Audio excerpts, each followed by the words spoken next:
Evening, everyone. Hello. Yes, I'm going to tackle today, or at least begin with today, the idea of various people not quite believing what's going to happen in the election. But I'm going to start off because apparently ads keep causing trouble. And I really don't know what to do about that. I'm just going to start off with something. Some of you may have already seen me playing about with this. But that's the wrong one. Why can't I pick the right one? There, this is Boris Johnson's releasing another book this autumn. And I wonder if they'd planned the release date for round about the election for maximum effect, in which case Rishi Sunak screwed him again. And it's such a weird front cover. This is the front cover for the book, apparently, Unleashed. Again, I don't know what that's supposed to mean. Does it mean he's coming back to politics? Because he's been living in a hedge for 2 years. It's not a particularly flattering photo, and it absolutely invites you to make differences. Is it a book or a horror movie? Well, I'm about to make it a horror movie because I had a little play with it. If I just get rid of that, this is what this would be a loads better book front cover, and you know, so another one, yeah. Honestly, have no idea what it's supposed to be about. It's just, I mean, from his point of view, it's just another way of making money, isn't it? While he's got some notoriety, he's going to make some money. But this would make it much better. Someone did actually point out on Twitter, it's not my idea, that if you just use Boris Johnson's own phrases and put it on the cover, it actually makes it look quite chilling. But I thought I could go a little bit further than that. Who is that? That's Boris Johnson. Pennywise in the background with Boris Johnson. Anyway, that's enough of that nonsense. So what I wanted to start off with, and I don't normally pick on commentators, but I'm going to pick on this one. So James O'Brien tweeted yesterday. He says, I don't think the Labour majority is going to be anything like as big as the bulk of polling suggests. There, I've said it, feel better now. Now, your first thought when you see someone saying this is, well, it's an easy thing to say, isn't it? Because if, first of all, he's not saying what he thinks this so-called Labour majority is going to be. Like, I don't think the Labour majority is going to be anything like as big as the bulk of polling suggests. What does he mean by that? And then it's one of those things where you can't really get it right or wrong. Because let's say Labour do get an absolutely off-the-scale stonking majority. Then someone brings it back and he just goes, oh, that's weird. And if it does happen, he can go, oh, I was right all along. And the thing is, so I'm going to just show you. So what is the bulk of polling suggesting of a Labour lead? So down here, I've put down, so we've got 3 MRP polls that are current. Just 3, remember, there's loads and loads of polling, but there's only 3 MRP polls, which are the polls you do if you want to try and work out what the seat allocation. Any other poll doesn't really do seat allocation. Even though, ironically, there are such polls called seat allocation polls, I remain to be convinced they're any good. They're not proven. So only MRP polls have a reasonable chance of like getting it close to right. So in 1990, and remember, so although I've put the Tories and the Lib Dems down there as well, because I want to do something else, if you're talking about the Labour majority, that's nothing to do with the other. That's only to do with Labour's seats. How the opposition seats arrange themselves has got absolutely no bearing on the size of Labour's majority. That is entirely down to how many seats they win. Technically, it is amended very slightly by how many seats Sinn Féin win, because they do not take up their seats in Westminster. Obviously, for every 2 seats that Sinn Féin win, Labour effectively get an extra bonus majority point. But in 1997, Labour got 418 seats. So we know that's possible. That is possible. It's actually happened. It's the most seats Labour ever got. It's doable. In terms of what the polls now, so in terms of, it says here the bulk of polling. Well, this is the entirety of the polling. Survation, Ipsos and YouGov have all brought out MRPs this month, and these are their latest results. Survation have Labour on 445, Ipsos on 453, YouGov have them on 425. So YouGov much closer to that 1997 value. But even if you take this highest one, 453, that in the current context, you wouldn't say that is an outlandish total to be possible. I'm not saying it will happen, but it's not an outlandish total. So, you know, you look at this, and this is what annoys me about, like, the Commentariat. And now, you know, I'll pick on James O'Brien here because obviously he's a thoughtful, intelligent one, and he's not, that I know of, given to, like, hyperbole for the sake of it. But it just gets me. Is this a problem that in the media there are just so few people who have any understanding of maths? Because when he says the bulk of polling, is he including all the voting intention polls? Because I say there are 3 MRP polls out right now. That is the entirety of the polling. But there are voting intention polls. You could probably add another. There's about, God, how many? There must be about 15 pollsters on the go at the moment doing voting intention polls. I haven't actually counted recently. I think there's about 15 of those on the go. Then you've got multiple seat allocation polls, and I can get how someone thinks, well, that's for working out how many seats each party's going to get. It's like, yeah, if it works, but I'm not sure it does. So you've only really got MRP polls. What do I think of Salvation? Woman was saying Labour is in pole position. My constituency, stop the Tories vote.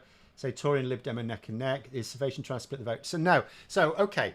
Do please try and remember. And this annoyed me as well. So again, this is about the media. So Byline Times have now published an article talking about how tactical voting sites are leaning too heavily on MRP polls. And it's like, no, they're not.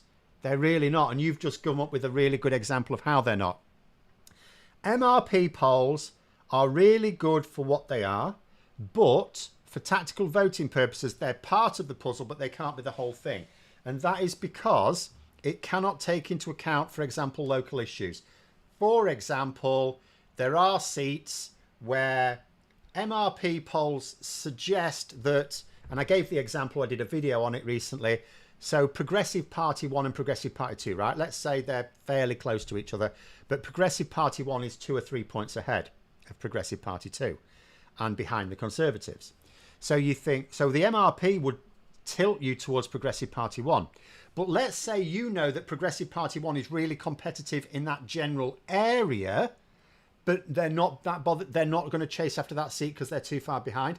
So their activists are spending most of their time knocking on doors in constituencies a little bit further out, next door, you know, maybe up to 10, 20 miles away. So they're not doing as much campaigning in that seat. But Progressive Party 2, they're a bit of an island. They're like working really hard. They haven't got anywhere else in the area. So they're working their socks off in that one. Well, then Progressive Party 2 becomes the tactical vote. And that is reflected in stopthetories.vote. I know it's also reflected a bit in Best for Britain. You know, if you're going to talk about, although I am going to say there is only one tactical voting site, and that is stopthetories.vote. And it's not just because that is the one I back, although remember, there's a reason I back it. I didn't like draw lots or anything. I chose to. All of the others, including the Best for Britain, like stopthetories.vote is the only tactical voting site that is trying to reduce the total number of Conservative seats, and that's it. Obviously, their game plan after that is to try and deliver or try and push for electoral reform. But for this election, their 100% focus is reducing the total number of Tory seats. That's it. Whereas we know Best for Britain's not doing that. Other tactical voting sites are not doing that. The Conservatives have fake tactical voting sites out as well. Could my wedding timing now clash with some of the Tory civil war which is going to kick off? No, it'll be fine.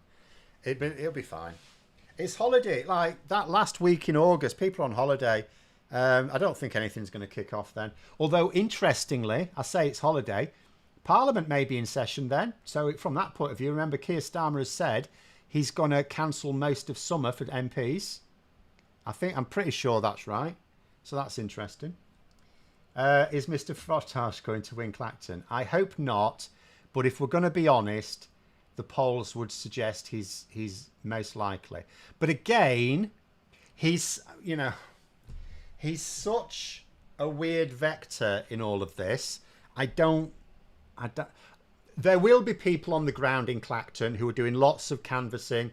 They will actually have a pretty good idea. I mean, I'll tell you one thing I do feel sorry for. So when it comes to tactical voting sites, including stopthetories.com, there are some constituencies where the decision for who to vote tactically is still not there because it's really tough. And I absolutely appreciate there will be people in that constituency who will be doing a lot of canvassing, and they will sort of know, because they've been going around so many houses, they've been getting opinions of people, they will actually know who the tactical vote is.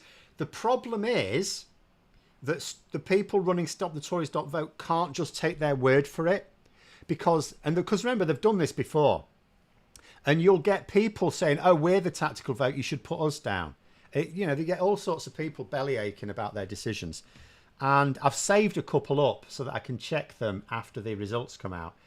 So it is really difficult. It's like if you had that, and constituency polls are part of it, remember. So there are constituency polls going on, so that feeds into it as well. There's a lot goes into that into the decision making, but there are still some constituencies where it's really very difficult to get a handle on it. Do I believe the polling for reform is accurate? So it depends what you mean by the polling for reform. If you mean the MRP polling for reform, I think it's probably not far off. If you mean voting intention polls for reform, it's a mixed bag because there's a huge range amongst the voting intention polls. Do I believe the ones that have them on very high percentages close to the Tories? Not at all. It's not happening. There's I'm just going to see if I can find, what's it got? So if I'm just going to quickly, I've got my YouGov one open. I'm just going to work out in their latest MRP what it was, what the average vote share is for them. So, and the YouGov MRP, they've got like 15%. I think that's probably a bit high in reality. Now, Reform do have candidates in most seats in Britain. They said they were going to put them everywhere. They didn't quite get them everywhere, but, I won't split hairs. They got them in most places. It's 90-odd% of places. So we will see. But I struggle to believe they will get anywhere near the Tories' vote share. Nothing in the polls realistically suggests that. And I have said in a video recently, voting intention polls, do you know what? At the moment they're fun, but they're no use. They're not of any practical use in an election campaign. Outside of an election campaign, it's all you've got. And because all a voting intention poll can tell you, and that's assuming it gets its model right, is what percentage of people back each party.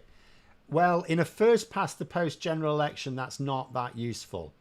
It's all we've got between elections, so we go by it. It gives us the general strength of feeling for parties, but it doesn't give you useful information about the results of a general election. Other than the fact that the numbers are so mad that clearly Labour are going to win. That's all you can get from the voting intention polls. Labour are going to win a majority. That's the end of it. But something else just to put in as well. Again, I don't know, are people like, it's not just James O'Brien, but people like James O'Brien, are they only looking at these headline results? Because if I put another thing up here, so these are the margins for the YouGov. I could have done this for any of the others. You'll get a similar pattern. Not exact same numbers, but you'll get a similar pattern. So for YouGov's latest MRP poll, what I did is I put down how many seats each of those three parties, Tories, Labour, Lib Dems, the one that are going to get the top three in terms of total number of seats, or very likely anyway, unless the Lib Dems do much worse than expected and the SNP do much better. So I put how many seats that the model currently has them winning by at least 1%. How many by over 5%? That means at least 6% is what I mean. And how many by over 10%? In other words, at least 11 points. And you get a very, very interesting breakdown. So first of all, for Labour, it's given them 420 seats on at least 1% lead. Then if you go over 5%, it goes down to 381. Over 10%, 322. So, you know, they're basically comfortable in just about enough seats to get a realistic majority. But there's like another 100 that they're sort of favourites at the moment to get. And you'd think they're going to get enough of those to get themselves this large majority. So that's not really too much in doubt. Where it gets really interesting is when you come, and I probably should have moved the Labour down to the top or the bottom here to compare the Tories and Lib Dems directly. So if we say the same thing for the Tories and Lib Dems, so if we say this is the YouGov poll, but it's a similar pattern for the others.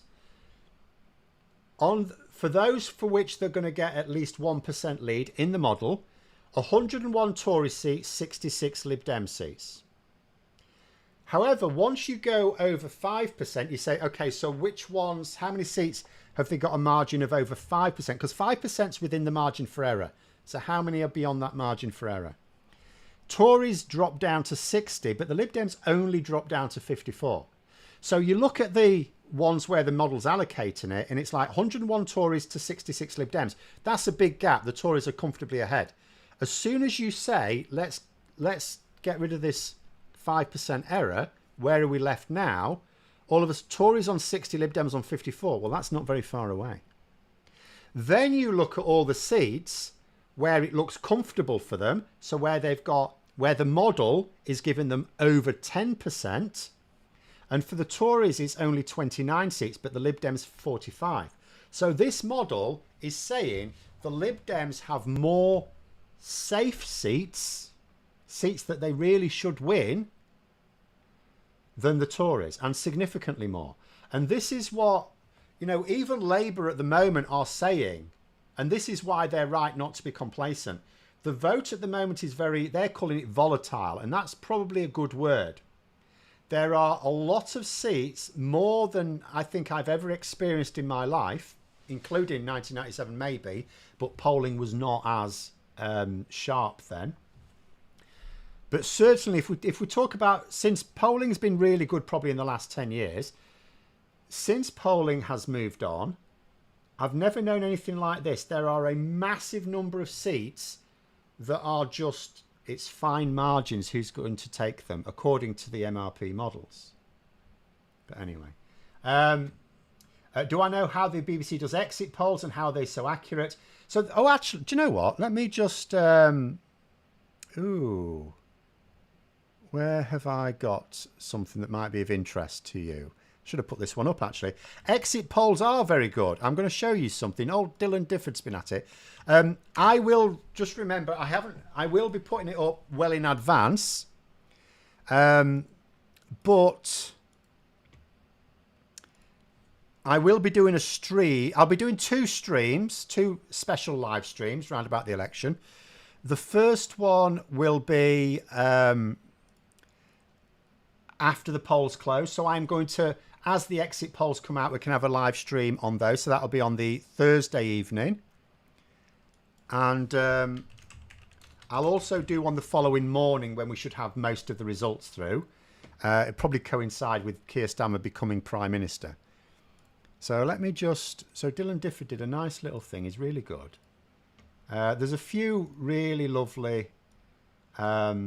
I'll get rid of my head there just so you... Actually, do I need to get rid of my head? No, I don't really. So these are exit polls. So what you've got, it goes back to 1974, but note there's a dotted line 2/3 of the way along that says current methodology. They really sharpened it up. Now, so let's forget about the earlier years. Let's focus on now. So the bar on the extreme right, actually since 2005, there's only been one other. So the bar on the left are the exit polls, and the bar on the right is how many seats the winning government actually won. So 2005, exit poll said Labour would win 356 seats. They won 356 seats. In 2010, it said the Conservatives would win 307 seats, and they won 307 seats. In 2015, It said the Conservatives would win 316. They actually won 331. So there was it got it wrong there. It got it wrong, but it wasn't miles off. But it was significant because it was the difference between a majority and a hung parliament. In 2017, it said the Tories would get 314 seats. They got 318. And in 2019, it said the Tories would get 368 seats and they got 365. So, I mean, this could be the year. I mean, there's a lot of mad things going on this year. This could be the year where the new model gets broken. But on the basis of the last 5 general elections, exit polls are excellent. As I say, 2015 they were pretty much spot on apart from 2015. So the exit polls are pretty good. But, I mean, Pollinators say, is it Pollinators saying? Expecting the exit polls to say this is pointless. We all know which party's winning this. But it's not just about which party's winning it this time, even though that's all the exit poll will probably tell you. The exit polls ultimately are about drama, really. You can't release them until the polls close for obvious reasons. You don't want to use them to influence the voting. And about 12 hours later, you sort of know the results anyway. So exit polls exist, if we're honest, purely for dramatic effect. It exists to give television programs something to talk about while they're waiting for the results, because the results take time. Have I seen your question? No, I haven't, sorry. Let me see if I can find it quickly. But if not, you may have to post. Oh, well, if I found it. Thought both Ed Davey and Keir Starmer sound very good. Not sure about Swinney. Swinney came across very well. I mean, you would expect him to. He's very experienced. Rishi Sunak was laughable. Rishi Sunak is absolutely awful. I said he would be absolutely awful at this. He's dire. And the problem with Rishi Sunak is he didn't get himself match fit. I kept saying for like all this time, he kept having these stage managed meet the public type events where it was very cloistered, very controlled. And I said to him at the time, that's not doing him any favours. He should have gone out there and really put himself to the public and had the tough questions and had the embarrassing headlines, because when it matters is during the general election itself. And now, because he didn't face tough questioning when he had the power to avoid tough questioning, he can't do it now. He's not prepared. He's done himself a disservice. Particularly agree with one point Ed Davey made about politicians taking themselves too seriously sometimes. Sunak had me shout at the TV what my thoughts. So I think... No, I think people want politicians... I think right now, at any rate, should we say, I think right now people do want their politicians to be serious. I did think Ed Davey did well in counterpointing what seems to be not so serious campaign stunts with the serious message behind it. I thought he did well there. I think right now people do want serious politics. They want a serious government. One Angry Pagan's noting the chat is full of badgers and cats. Yes. Well, the badgers can breathe a sigh of relief, because this week, because obviously the Labour manifesto came out and they said, look, we're not just going to go around killing badgers for no reason. To which Rishi Sunak said, well, actually, the Conservatives are committed to killing badgers for no reason. Poor old badgers. Can I explain how the exit polls work? It's really just... So, at various polling stations around the country, you just have people with a clipboard who'll take people to one side, outside of the polling station after they've voted, and they'll just take them to one side and just pretty much ask them a few questions, including how they voted. And you tend to do this in like key seats, like key target seats, and it does come out with a pretty good method recently of working out how likely certain seats are to go, and therefore working out, because what you do is if you do it in one particular seat, there are lots of other similar seats around the country. So if you're getting the impression it's quite tight there, so let's say you've got 8, you do it in one seat, but there's 8 similar seats. So you think, oh, this is a bit tight, this. So you maybe give it 50-50 and like 4 each. Or if you're getting the impression, oh no, Labour are really going to win this one really well, then you probably give them the nod on 7 or all 8 of those seats. And it works pretty well. But ultimately, that is all it is. It's literally exit poll. It's literally as people exit the polling station saying, do you mind just, taking part in an exit poll, note down a few particulars and feed it into the machine. And we get those. We get them pretty quickly. I mean, they're ready to go. So as soon as polling stations close at 10 o'clock, they should come out fairly quickly.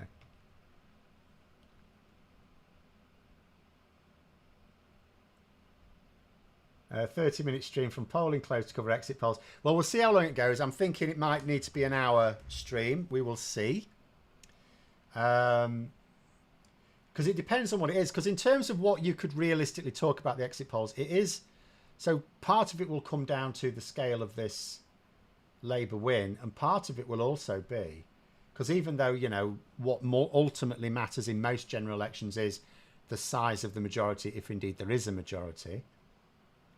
But also, it's a case of where are the Conservatives going to be? It's that balance between Conservatives and the Lib Dems. And as I say, it really is in the balance. I'm trying to find different ways of explaining to people just how close this is.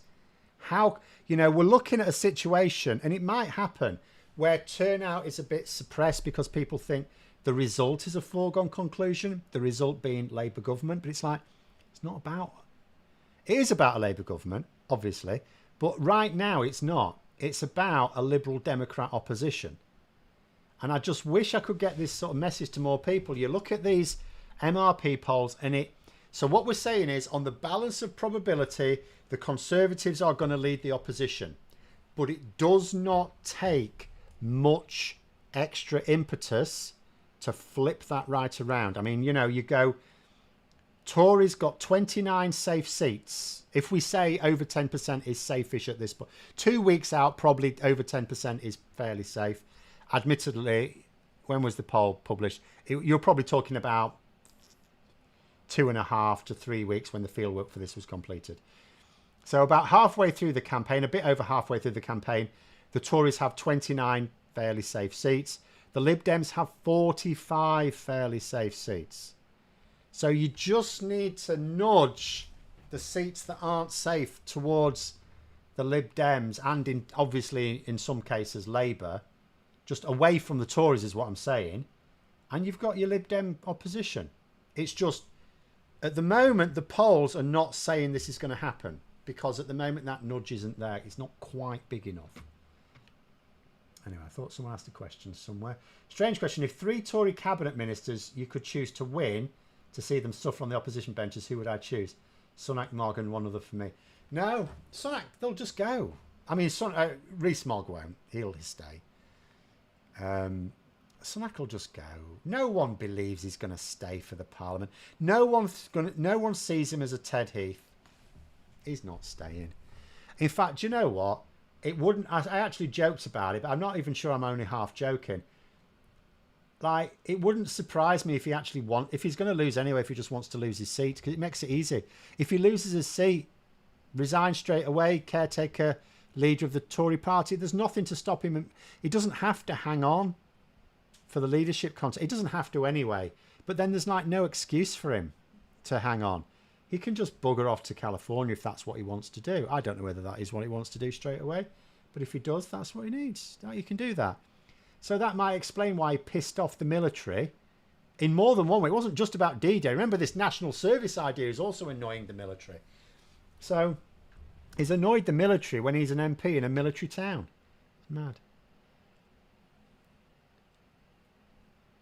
I've had some economy nerds waxing lyrical about how Labour's economy reforms reflect a return to Keynesianism.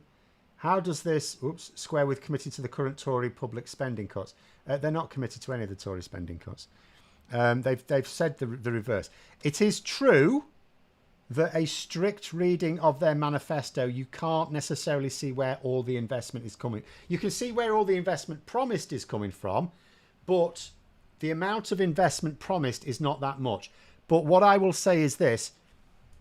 we know that Labour, it's really simple. If you want to, they've covered, people that have studied the manifesto are happy that Labour have explained where the money's coming from. Yes, economists are also saying, but taxes are going to have to go up. They're going to have to go up under Labour or the Conservatives. Yes, they absolutely are.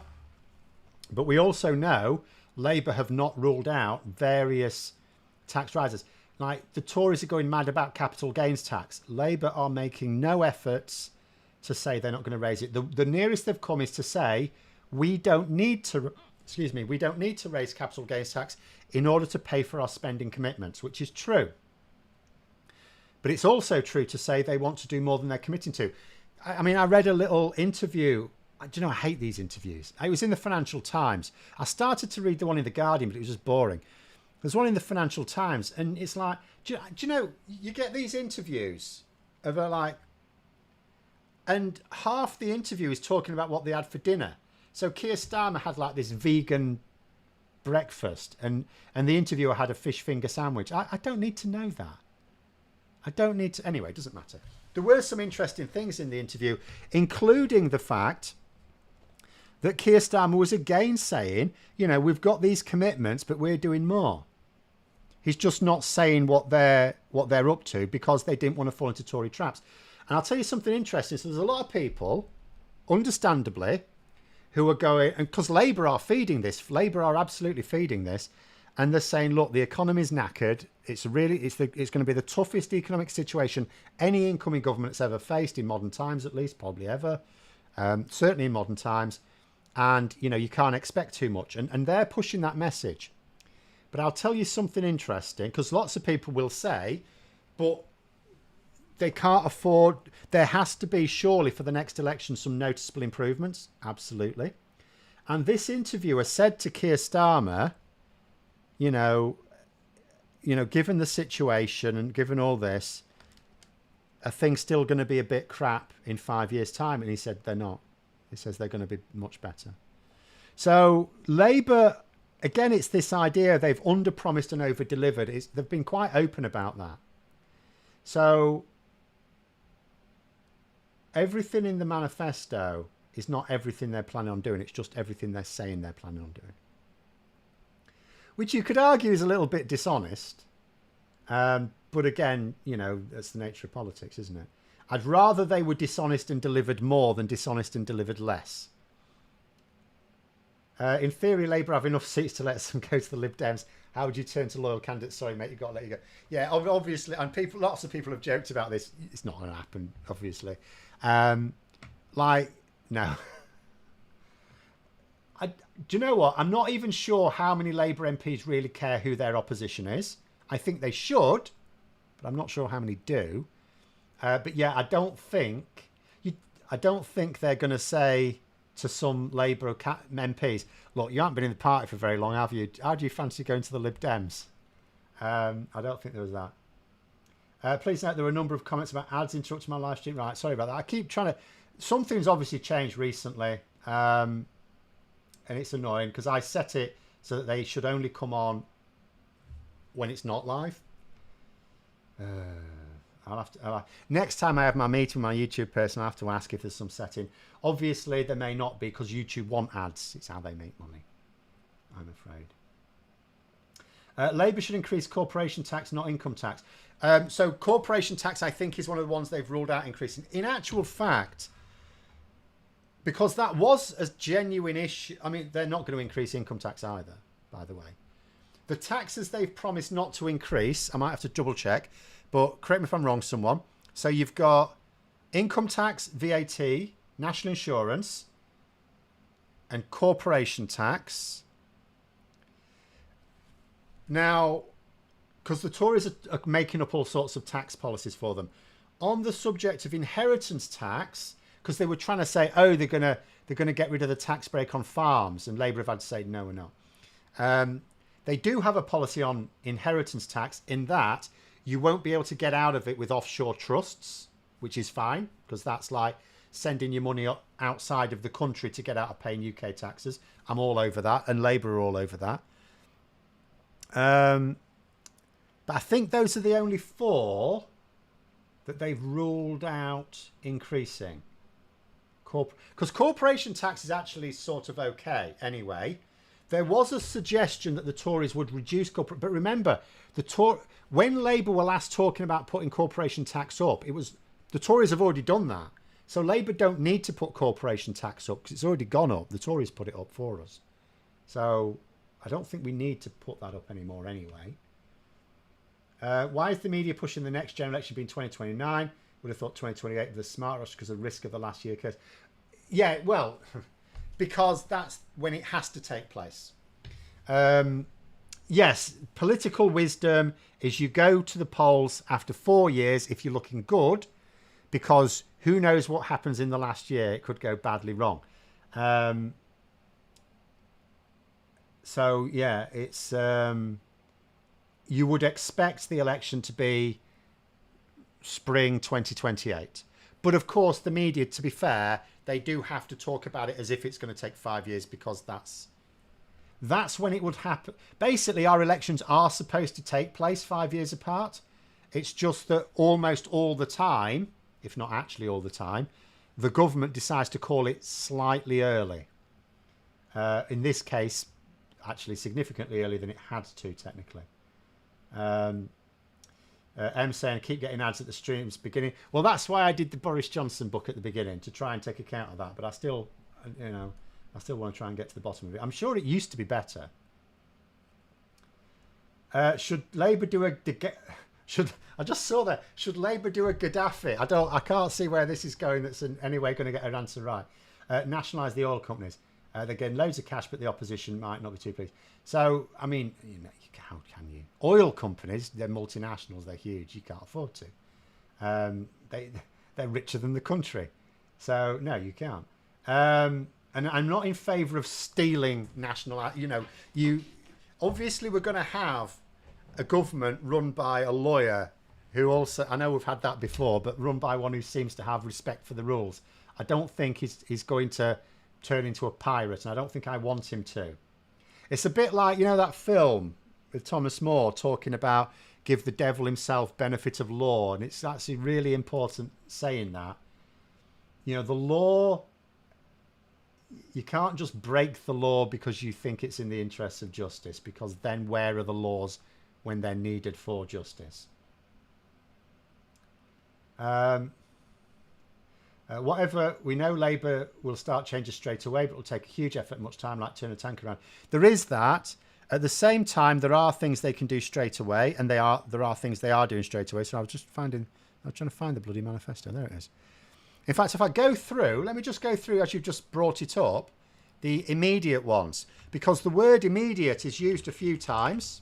Oh, I hate this. Update to Adobe Reader is a pain. So, we will immediately update the national policy planning framework to undo damaging conservative changes.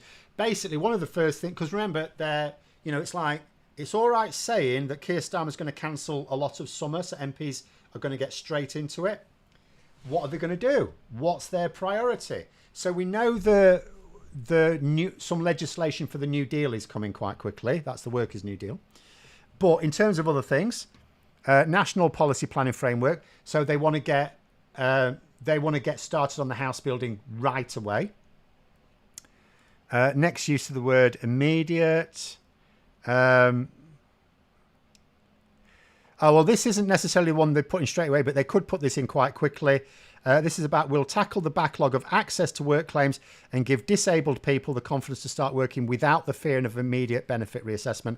But that doesn't mean to say it's going to be the first thing they do in government. That's just in there. Immediately abolish Section 21 no-fault evictions. So that goes. That'll be gone by the end of summer, by the sounds of it. Their immediate priority on the NHS, they're talking about waiting lists. So we know Wes Streeting's already said it. His first day as health secretary is meeting junior doctors. So hopefully Labour have a plan there to say, look, we obviously can't give you pay parity with like 2008 immediately, but we have a plan to get you back on track. That is, I assume, what he's going to say. I can't imagine Wes Streeting is going to hold a meeting with doctors and say, can you give us a bit of time, please? He must be able to sort of at least give an indication as what's coming in the following budget. Putting it saying there, we had the battle bus this morning with Liz Kendall, so that's the Department for Work and Pensions. Really boosted enthusiasm for Labour. Before it was more, we'll vote for them to stop the Tories. Well, I mean, that's, I cannot put it simply enough. If the fewer Conservative MPs there are, think about this, right? So Labour are going to have their majority. They're going to have that majority, and they're going to do what they want with it, sure. But Parliament is still Parliament. Parliament is still sovereign. Who asks the questions? What questions are going to be asked? What questions are going to be asked? For example, I've just been recording today for those who know, may or may not know, for the 3.8 million that were excluded from Rishi Sunak's furlough scheme. So I'm going to be doing a video for that next week. In fact, there'll be 2 videos altogether, one longer, one shorter. And at the moment, they're not getting a commitment from Labour to help them. Okay? Now, when Parliament forms, who is most likely to ask Keir Starmer or Rachel Reeves or whoever happens to be at the dispatch box what they're going to do for the 3.8 million working people that were excluded from any furlough support, dozens of whom have taken their lives, many of whom are suicidal right now because as a result of it, they've never got themselves out of the financial hole that Rishi Sunak dumped them in. Who's going to ask Keir Starmer or Rachel Reeves that question in Parliament? It's not going to be a Conservative leader of the opposition, is it? It's not going to be a Conservative shadow chancellor. It might be a Lib Dem one. That is the difference. And so many other policies. Every other policy. Who is going to be most likely to ask a real question of Labour? Who's going to ask the real questions? Not, oh, why are you taking tax breaks away from our pals in the oil industry who don't even live here? Who's going to ask the real questions for real people in this country? It's not the Tories. That's the reason to get rid of them. That is the reason. Joe saying that, avid watcher yours, just want to address the hysteria about inheritance tax. My father recently passed away and we still live in our house. I had to pay 0. It really doesn't bother the average. No, the problem is, though, there's the sticky thing with inheritance tax. There's actually 2 things to say on inheritance tax. One is the expert opinion of people like Dan Needle who knows his stuff, and the other one's just apparent. The first is there's loads more people think they'll have to pay for it than actually do. 4% of people will have to pay inheritance tax. But about a third, we found this from polling last year, about a third of people think they will.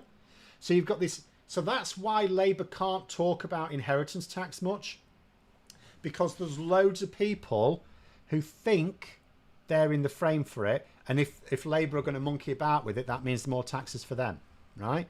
So that's why they can't, because you've got this weird perception. But the other thing about inheritance tax is Dan Needle was saying, you could actually raise the threshold and raise more money from it. The problem with inheritance tax is not the threshold, it's the fact that a load of people get out of paying it, which is why the only mention of inheritance tax in the Labour manifesto is cutting off the use of offshore trust to get out of it. I don't actually know how much that would raise, by the way, but anyway, in terms of these, I was going through this list of immediate priorities. Immediate reform of the House of Lords. So we know that they're going to, so in terms of like parliamentary reform in general, they're going to ban advocacy and lobbying jobs for MPs. The vast majority of these jobs are done by Tory MPs, so they're not going to be happy. But there won't be many of them to be unhappy, will there? And they're also going to immediately stop hereditary peers having the right to sit and vote in the House of Lords. So they just go pretty much straight away. And, of course, introduce the rule whereby as soon as they turn 80, not immediately, because that wouldn't be sensible, at the end of that parliament, then they automatically retire.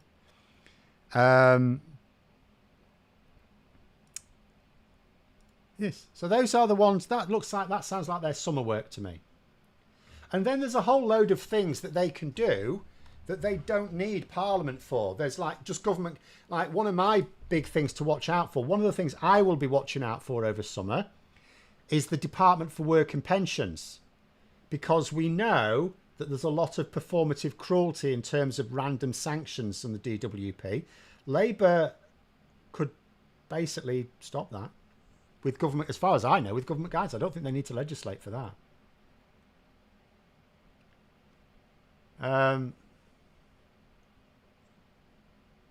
Anyway, for inheritance tax, not about how much it raises, it's about making those who do pay it resent it less. Part of the bitterness over it comes from knowing richer people dodge it.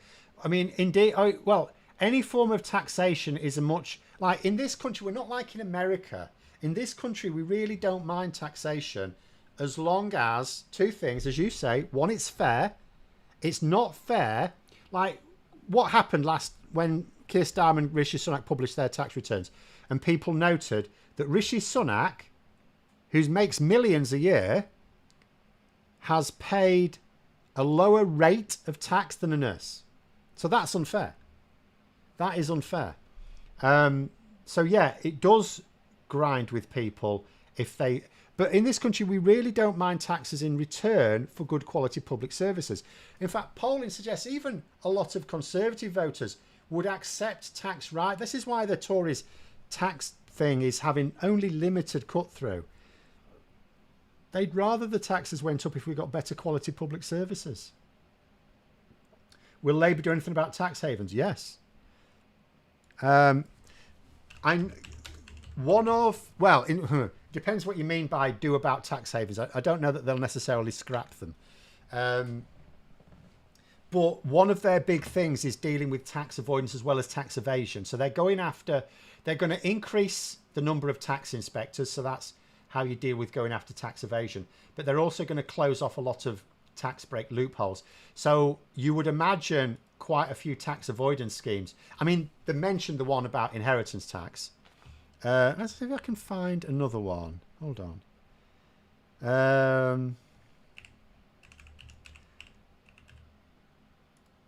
Let me have a look. So I'm just looking up the word offshore. So end the use of offshore trust to avoid inheritance tax. I'm just trying to see. Most of the offshore will be in relation to offshore wind, I imagine. I can't see anything else on tax, if I'm honest. No. But again, we do know that tax avoidance is part of it. Let's see if I can look up. Yeah, so they've got sections in the manifesto on dealing with tax avoidance. So they're going to close some schemes down. Tories win mostly because a lot of working class people don't want to be labelled as working class. I don't want people labelled as working class. I wish we'd stop talking about the class system. I think the class system has now been sufficiently blurred that we can stop talking about it. Now, that's not to say that we're all of a sudden a meritocracy and there's no hierarchy in society. Of course there is.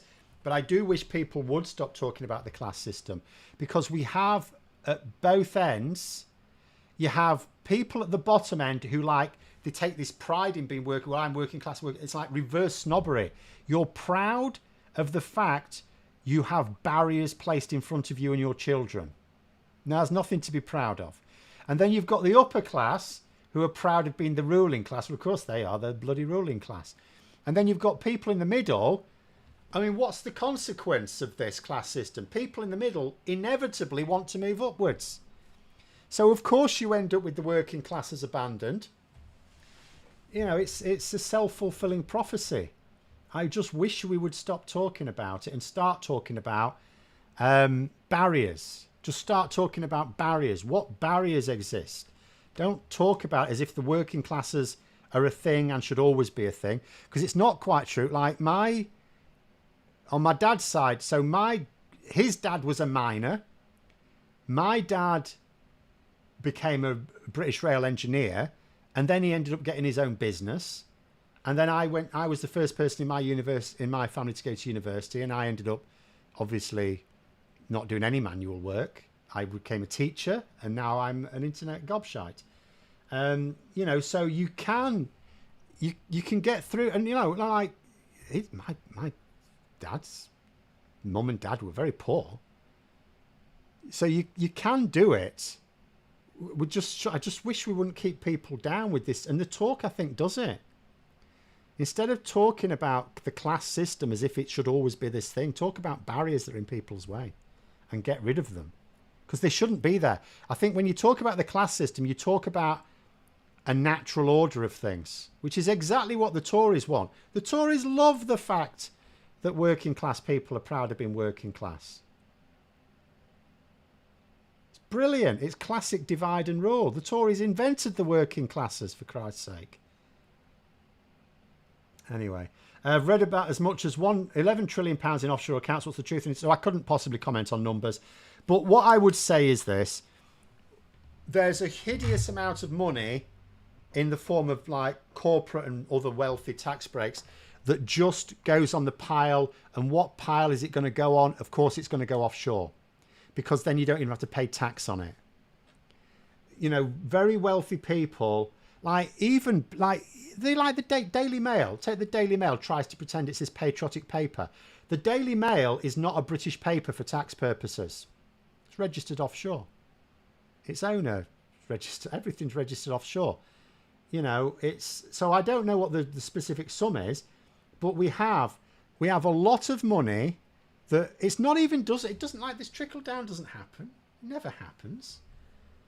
It goes out of the country and it just stays there on a pile. It's just like I keep saying, it's like playing Elite, you know, the old computer game Elite. And, you know, to begin with, there's a point to the game. You know, you're getting money, you're building upgrades for your ship, and you get better at trading. So you make more money, more upgrades for your ship. And then there comes a point in that game where, and it doesn't take very long. It's not very far through the game, where you've got your ship's the best it can possibly be. You can't upgrade it any further. But you still keep playing the game, because your trading then is just building up a score. It doesn't do anything. It's just a score. And that's what it's like for some of these people. You know, and I just, you know, we should just have an attitude that these people don't need extra tax relief.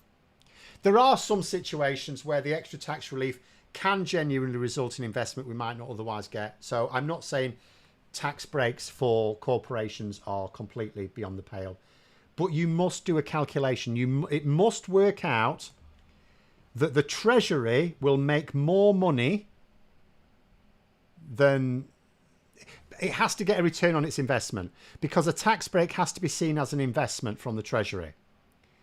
You know, because there's a lot of people would like to think, oh, you know, like when I talk about the fact that taxpayers spend a lot of money on privately educated kids, well, no, the parents pay. No, we pay in the form of tax breaks. Oh, well, that's not really the taxpayer pay. Yes, it is, because if it weren't for that tax break, that tax money would be in the Treasury. So we have to think about tax. We have to think about holes in the Treasury as being, you know, it's quite easy for a physicist, because we talk about like p-holes in electronics, for example. But a gap in the Treasury has to be seen as money. It's negative money. It's negative. A tax break is a sum of money that is negative. So if you're going to have that negative amount of money, it has to result in a positive amount of money in the future. But anyway,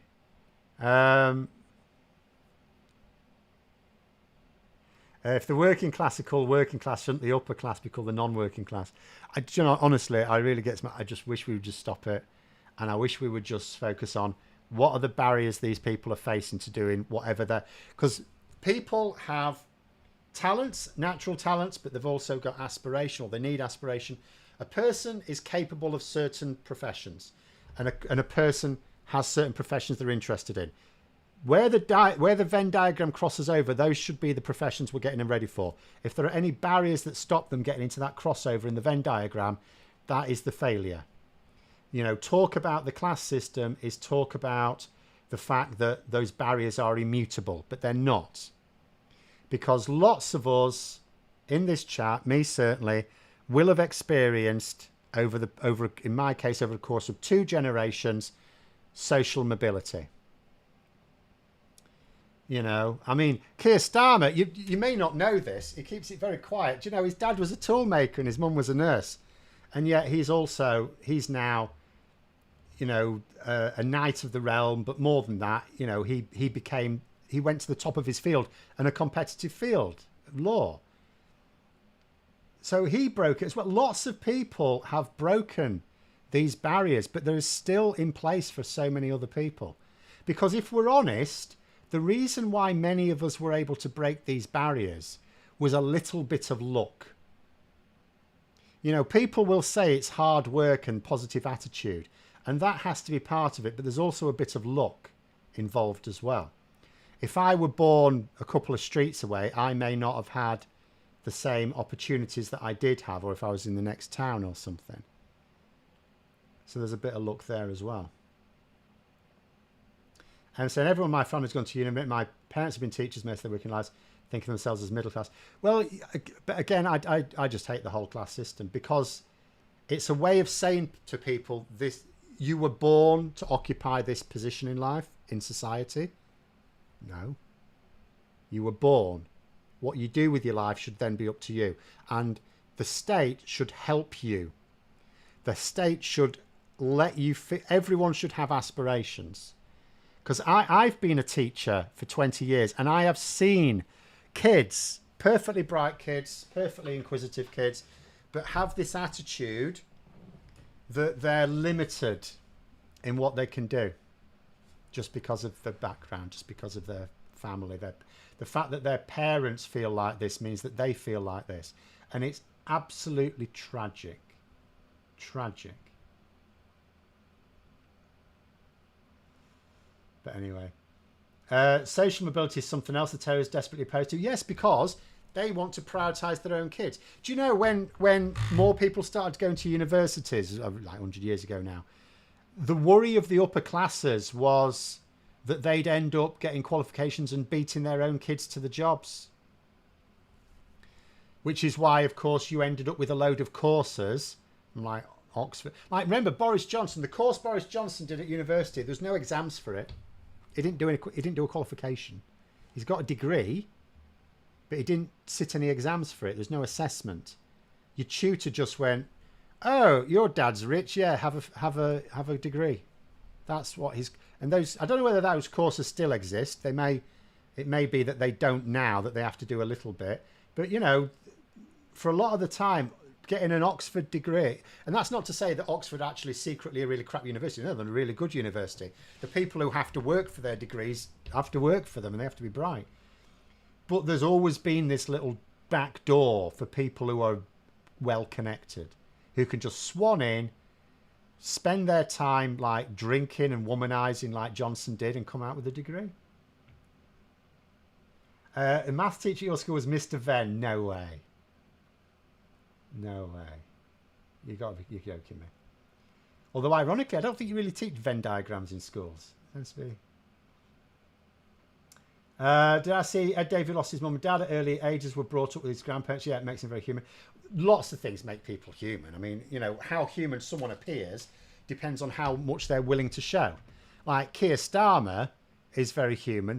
You'll find lots of stories from his legal days of acts of kindness. But does he come across that way? Not so much. He comes across as ruthless, a bit cold. But that's just who, that's who he is. That's part of his personality. Well, Angry Pagan, I haven't been to university. I'm still educated enough to keep up with them. That's another thing as well. The attitude to lifelong learning. You do not have to just suckle at school and go, right, I've learned, I'm now into the world. People should read. There's things like, I didn't learn much about history when I was at school. I didn't like history at school. I liked my history teachers. I thought they were all really good. But I didn't like the curriculum. So most of what I know about history, I've just known from reading myself. There's lots of subject. I mean, I chose to study science and maths. So a lot of my knowledge about that has come from that education. But I still learned other things as well. I had to. Science advances. When I was at university, when I started university, it was still going to take years before the human genome was fully sequenced. And then it was fully sequenced before I left university. Gamma ray bursters were a mystery. Top quark had only just been discovered when I was about leaving university, I think. So, you know, science advances, so I kept up with that. But also, there's lots of other subjects that I didn't study at that level that I'm still interested in. History and politics. So you can keep learning, and you should keep learning.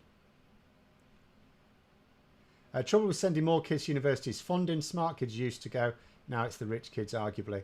It was always the rich kids. The rich kids would always go to university.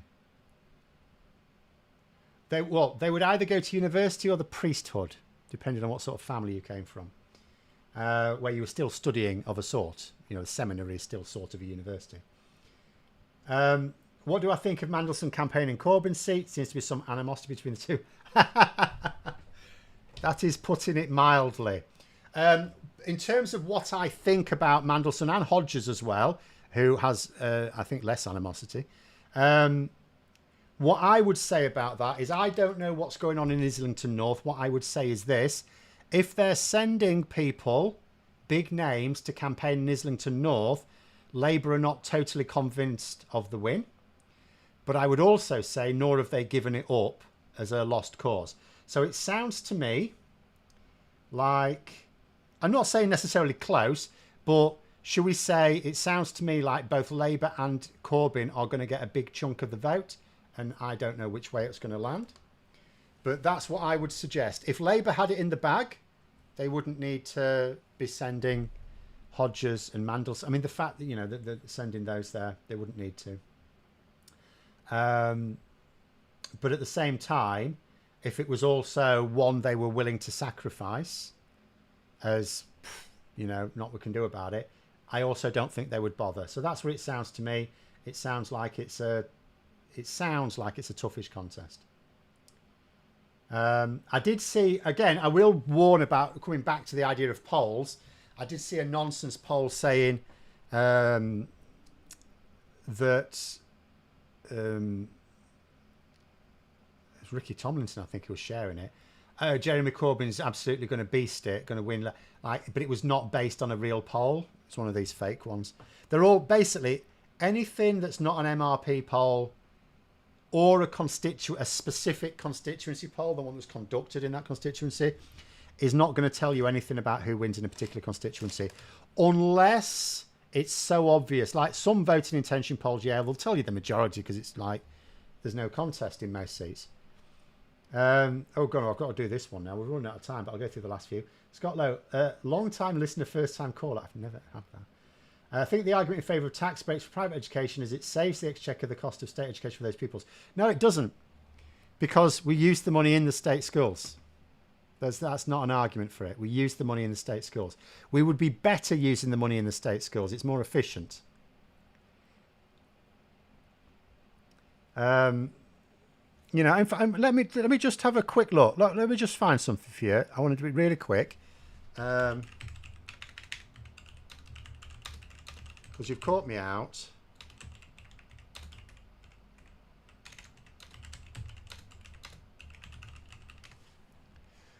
Right, so I'm just going to do a quick calculation. Let me find a suitable cell. Let's see if this works. 7460 divided by 0.8. Right, okay. So, hold on. That's not what I meant to do, so I've got the wrong number. So, in England, the average funding, and this went up a lot this year, remember, because of all inflation and everything, and it's election year. So it was actually much lower. This year, right now, the funding per pupil in a state school is £7,460. Okay? Now, if you are paying private school fees of £37,000, your VAT covers that. Now, I know there are private schools that pay basically like 16, 17, 18,000 a year, and that would be smaller. But also remember, there's not that many